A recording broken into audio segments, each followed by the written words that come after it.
দেখো এই ঘরটা খুব বড় না, এখনো কোনো কাজ হয়নি, আমরা এখানে ভালো করে কাজ করতে পারবো। আমরা না এটাই নেবো। হ্যাঁ না, এই ঘরটা আমার বড় বৌমা আর আমার বড় ছেলেই নেবে।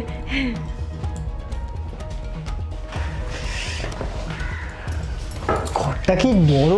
হ্যাঁ, তাই জন্যই তো এটা আমার বড় ছেলের জন্য। মানে এতক্ষণ আপনি কিচ্ছু বলেননি, আর যেই আমার ভালো লাগলো অমনি আপনারও ভালো লাগলো। আর বড় ঘর মানে বড় ছেলের, এটা আবার কি কথা? আরে ছাড়ো না। চুপ একদম। আরে আপনারা তো দেখছি এখন থেকেই ঝামেলা শুরু করে দিয়েছেন। মোর হচ্ছে 3টে রুম, ওইটা দাদার রুম তো কমপ্লিট হয়ে গেল, এই দুটোর মধ্যে এইটা মেজদার ঘর আর এইটা মা বাবার ঘর, তাহলে আমার ঘরটা কোনটা?